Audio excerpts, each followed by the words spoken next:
지난 시간에는 대충 용어에 대한 설명이 끝났고요. 이번 장은, 이제 2장은 저항만이 있는 회로입니다. 그러니까 저항만 있는 회로를 어떻게 해석하느냐. 그러니까 나중에 이제 설명을 하겠지만은 어떤 회로든지 보면은 저항의 직병렬 관계로 회로를 풀게 되면 제일 쉽게 풀 수 있습니다. 근데 이제 저항의 직병렬 관계가 아니니까 종속 전원도 들어가고 뭐 이런 것도 들어가니까 못 풀으니까 3장의 방법을 쓰는 거지. 가장 먼저 생각해야 될 것이 바로 이 저항회로에 대한 해석 방법. 저항의 직렬 연결, 저항의 병렬 연결로 회로 해석하게 되면은 암산이 가능할 정도로, 그러니까 암산이 될 수 있을 정도로 굉장히 간편하게 문제를 풀 수 있다. 근데 학생들이 괜히 문제를 보면 어렵게 생각해. 일단 루프 방식부터 만들고 있는데 그럴 필요. 제일 먼저는 저항의 직병렬 관계가 되는지 확인하고, 그걸 되면 그걸 계산 끝나는 거고, 그게 안 될 때, 그러니까 노더 해석법이나 루프 해석법은 최종 마지막으로 우리가 사용하는 방법이다. 그래서 일단은 2장에서 가장 간단한 저항 회로에 대해서 설명을 하고 그 다음에 넘어가겠어요. 자, 회로를 갖다가 설명하려고 그러면 먼저 용어 설명이 필요한데요. 자, 회로가 만약에 회로 소자의 연결이 이렇게 되어 있다.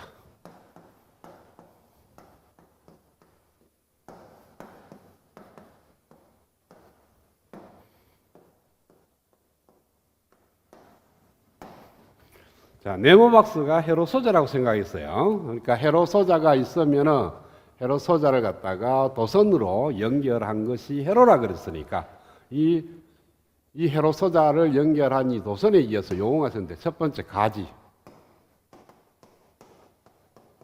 브랜치.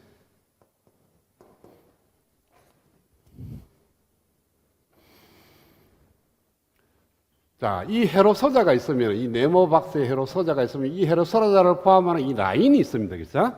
그러니까 이와 같은 라인, 회로 소자에 의해서 라인이 존재, 이 라인 자체를 갖다가 우리는 브랜치라고 얘기를 합니다. 즉, 회로 소자를 포함하는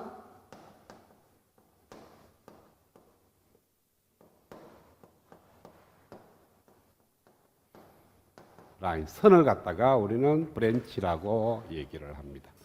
그러면은 이거는 뭐냐 하면은 이거는 브랜치가 아닙니다. 브랜치가 아닌데 이 숏서킷도 하나의 회로 소자로 생각하면은 브랜치가 돼요.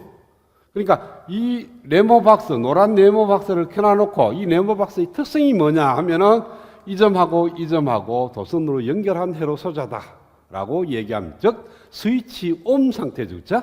스위치가 있는데 그것이 온된 상태다라고 하나의 회로 소자라고 생각하면은 이 라인도 브랜치가 되는데, 지금은 회로 소자라고 생각 안 하는 거니까 그냥 라인만 이렇게 꺼놔서 이것이 전체가 하나의 도선이에요. 도선이기 때문에 브랜치는 아니다.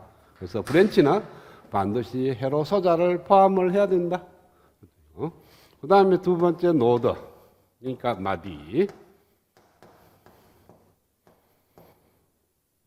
마디는 뭐냐 하면은 이 브랜치와 브랜치가 만나는 점입니다. 그러니까 이 브랜치하고 이 브랜치하고 이 브랜치하고 만나는 점을 갖다가 우리는 노드라고 얘기해요. 그러면은 이것도 하나의 브랜치고 이것도 브랜치고 이것도 브랜치니까 이것도 하나의 노드가 되겠죠. 그죠? 그 다음에 여기 있는 이 브랜치, 이 브랜치, 이 브랜치가 이 점에서 만났으니까 이것도 하나의 노드가 된다. 그래서 이 회로에서의 노드는 밑에 하나 있고 둘, 셋, 넷, 네 개의 노드가 존재하는 거죠. 그죠? 그래서 브랜치가 만나서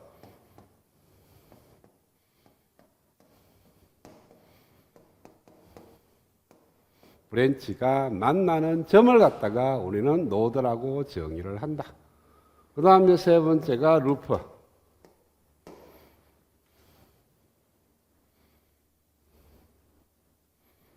막로라고도 얘기를 합니다.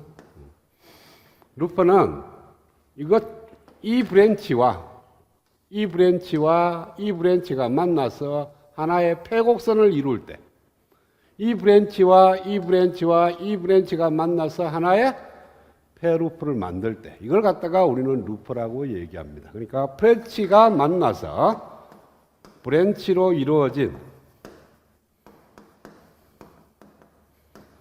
폐곡선을 우리는 루프라고 얘기를 한다. 그러면은 이 회로에서 이 루프는 몇 개가 있느냐 하면은 작은 루프가 하나, 둘, 세 개가 있고, 그 다음에 두 개의 루프가 하나의 루프로 만들어졌어. 넷, 다섯, 여섯. 그 다음에 전체가 하나의 루프니까 7개.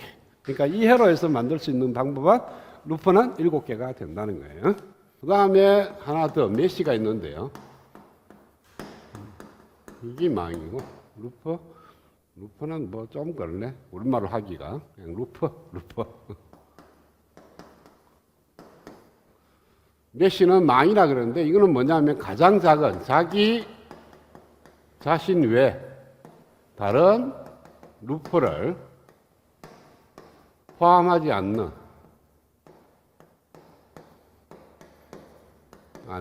가장 작은 루프를 갖다가 우리는 메시라고 얘기를 합니다.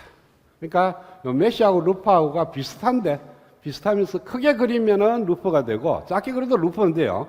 그러니까 메시도 루프 안에는 들어가는데 그 루프 중에서도 가장 작은 루프를 메시라고 한다. 그 말은 뭐냐 하면 자, 요거 비교할게요. 요런 루프 하나하고 요게 들어있는 요 루프하고 요 루프. 그러니까 1번, 2번 전체 크기가 3번 루프라고 얘기를 한다면 자, 이 3번 루프는 1번 루프하고 2번 루프를 포함하는 거죠. 그래서 3번 루프는 메시가 될 수가 없는 거예요. 근데 1번 루프 외에는 안에 다른 루프가 없죠. 그러니까 얘는 메시라고 얘기를 합니다. 그러면 이 회로에서 메시는 하나, 둘, 세 개밖에 없어요. 메시는 3개. 그래서 이걸 우리가 뭐 아파트 그 모형을 보면은 아파트 견적금 뭐 단면적을 보면은 이렇게 뭐 여기에는 안방 뭐 방을 이렇게 거실 이렇게 만들면 이 아파트는 방이 4개죠, 그렇죠? 그러면은 이 회로가 이런 식으로 구성되어 있다면 메시는 4개다. 그러니까 메시의 숫자는 회로를 보면은 바로 알아낼 수가 있습니다. 자, 이렇게 4개의 용어를 갖고 지금부터 2장 저항 회로에 대해서 해석을 하겠어요.